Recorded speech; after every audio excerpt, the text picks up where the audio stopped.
that government is actually making our health system worse. We need to have a positive vision. We need to propose a positive vision that Americans will see us addressing their concerns. But we're going to address those concerns in the way we know works, by bringing the free market, bringing competition, by bringing those principles of liberty and individual responsibility and decision-making to bear. Hand over here. Mr. Jennings spoke to the life issue. I was wondering if you two gentlemen would state your position on that. Sure, I'll be glad to go first. From a perspective of what's the role of government, I'm a pro-choice individual. Personally, I believe that most abortions are wrong, and we need to do what we can as a society to reduce those. But I believe that the role of government across our entire lives needs to be reduced. So I, like Senator Hank Brown and others, would say government should not be in that. I also, the fellow who was sitting just right next to you asked me, would I vote the Constitution? And frankly, I don't see in Article 1, Section 8 where Congress has the authority to tell people, you have to ask us before you have an abortion. So to the extent that government has a role, it should be a state role. So, but generally speaking, I think that government needs to be out of people's personal decisions and we vote that way. I would add that's not why I'm running for Congress. I'm running for Congress because of the things I laid out, the economics, getting regulation out of our private sector by enhancing our individual liberties. I am pro-life. Unapologetically, 100% pro-life. I believe that if our nation is founded on the principles of life, liberty, if we cannot defend life, I believe we've missed the point. Yeah, just to go back on it. You know, right there with slavery and civil rights, abortion is the biggest evil that this country has ever went into.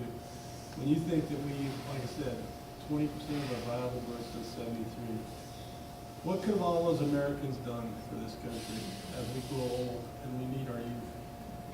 And it is just, and don't forget, the women are victims as far as I'm concerned. The young mother, I have not met any of them who did not regret it traumatically later in life, of the ones that I've talked to. And who is it for anybody to say who does and who does not come into this world? You know, when I was young, I was indoctrinated into it's me, it's my right, it's my body. You know, but God gave us the ability to have children. And to sit there and say, it's like a black person on the back of the bus or something like that. In the womb, it's mine to kill. Outside the womb, it's not. I mean, you go to prison if it's 1 hour, if it's minutes old and outside the womb, you go to prison if you do what you do when it's in the womb. And it is the last thing I'll say is, if a legislature who supports legislation that kills the unborn,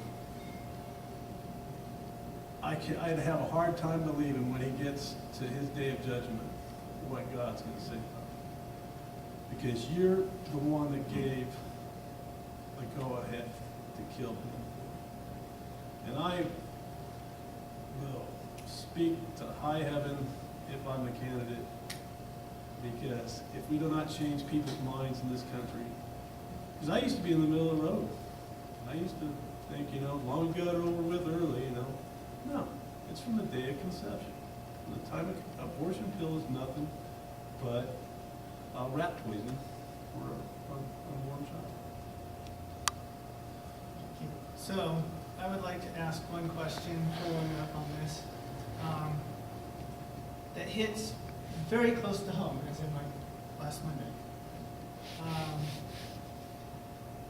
Because of, and we've talked about health care reform, we've talked about abortion, because of the potential of lawsuits, the insurance companies have come out and stated that if a woman has a cesarean, that every time after that, it's considered a VBAC, the hospitals have to have a surgical team on standby.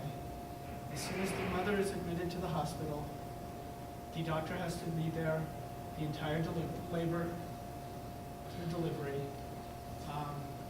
All of these restrictions, just to avoid the 1% of 1% chance that something goes wrong with a delivery after a cesarean. As a result, the Longmont Hospital here will not do VBACs. Most doctors in the area will not do VBACs. What is that you're talking about? Vaginal delivery after a cesarean.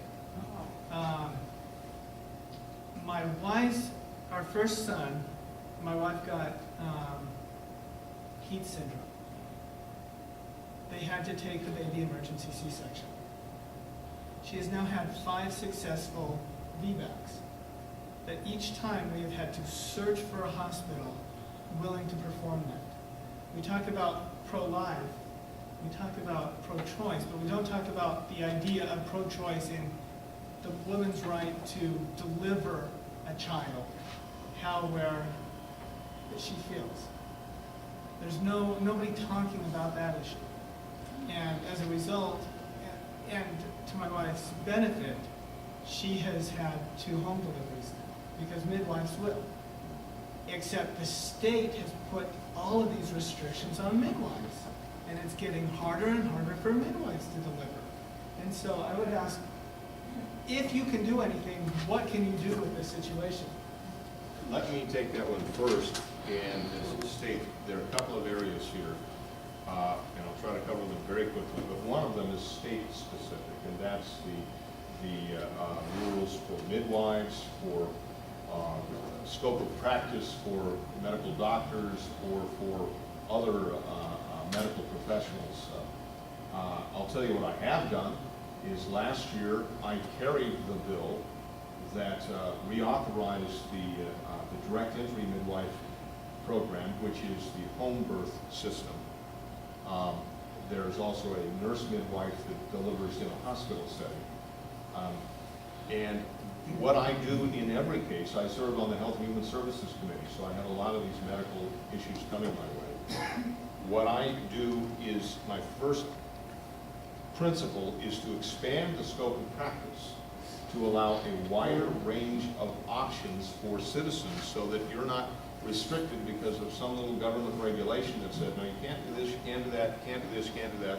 You go to a medical professional, if they know, and you and the doctor or the midwife or whatever agree, you should be more authorized.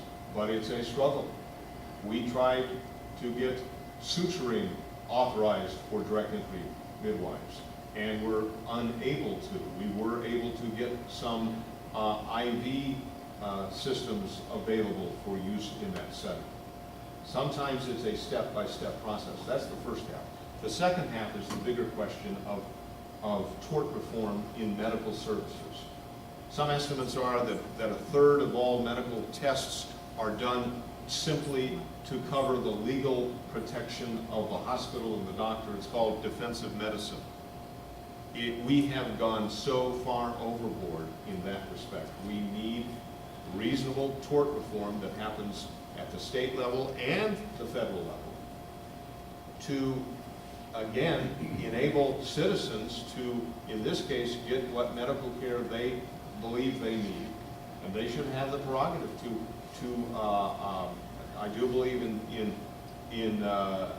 many of our regulatory systems, but we've just gone so overboard that it's become a huge cost driver, and it prevents people from getting the care they need at the time they need it. John, first, I guess I'm sorry that you and your family have had to deal with these bureaucratic government and these nightmares that what should be a really happy and pleasant time for your family. That's really unfortunate. And Kevin's answer on tort reform was absolutely right. I do want to challenge just one tiny bit the premise of your question, which is nobody's talking about pro-choice in medical care. And that kind of was my answer when I said we need to replace